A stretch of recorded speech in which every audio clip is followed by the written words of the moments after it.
नमस्कार मित्रों, मैं doctor Mukesh Agrawal BHCA hair clinic YouTube channel पर आपका स्वागत करता हूं।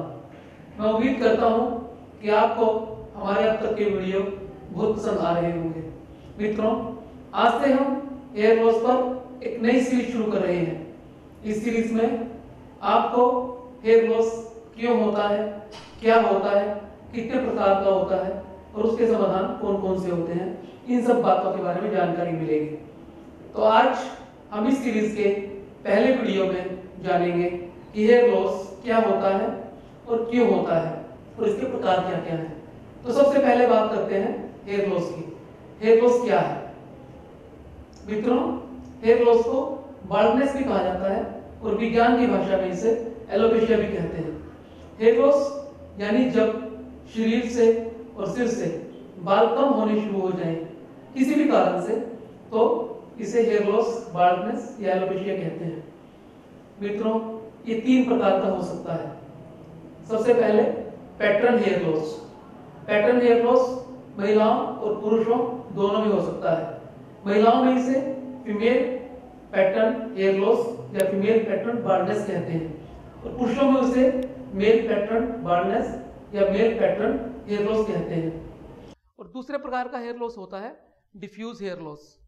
इसके अंदर बीच बीच से बाल पतले होकर निकलने शुरू हो जाते हैं।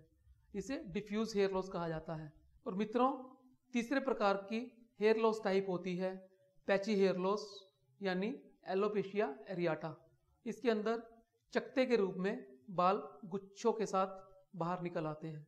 इसे आम भाषा में सरगंज भी कहा जाता है। मित्रों, अब हम बात करते हैं इन हेयर लॉस के कारणों की। सबसे पहले pattern hair loss. Pattern hair loss महिलाओं और पुरुषों दोनों में होता है। इसका कारण जेनेटिक या हेरिडिटरी या आनुवंशिक होता है। आनुवंशिक कारणों से टेस्टोस्टेरोन हार्मोन डाईहाइड्रोटेस्टोस्टेरोन में कन्वर्ट हो जाता है, जिसके कारण बाल पतले होने लगते हैं और धीरे धीरे जड़ से खत्म होने लगते हैं और एक पैटर्न के तहत हेयर लॉस पेशेंट के अंदर नजर आता है। इसी कारण इसे पैटर्न हेयर लॉस कहते हैं। दूसरा diffuse hair loss. Diffuse hair loss telogen phase में बालों के जाने के कारण होता है। जब बालों का एनाजन फेस, जो कि लगभग 90% बालों में होता है, कम होकर 70 या 80% आता है और टेलोजन फेस 10% से बढ़कर 20 या 30% हो जाता है, तब बाल एक्सेसिव रूप से हेयर लॉस के रूप में नजर आने लगते हैं। ये बालों के टेलोजन फेज में जाने के कारण होता है। इस फेज में बाल पतले हो जाते हैं और निकलने शुरू हो जाते हैं। हेयर फॉल बढ़ जाता है। एक्सेसिव हेयर फॉल होने के कारण पेशेंट के अंदर चिंता उत्पन्न होती है।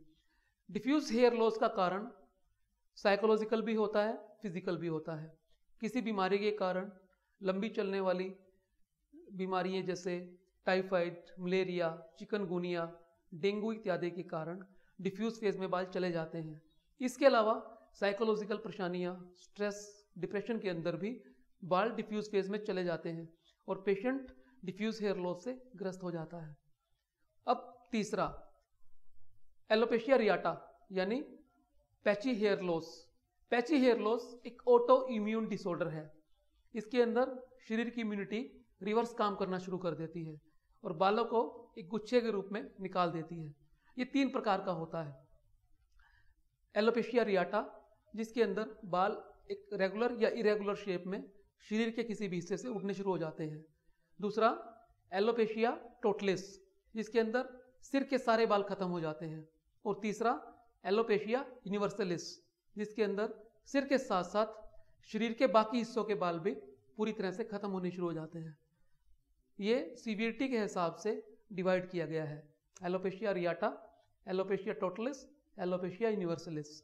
इस प्रकार बालों की मुख्य बीमारियां हेयर लॉस तीन प्रकार का होता है: pattern hair loss, diffuse hair loss and patchy hair loss. मित्रों, हेयर लॉस की सीरीज के अगले वीडियो में हम फिर मिलेंगे किसी अन्य विषय के साथ। तब तक के लिए नमस्कार।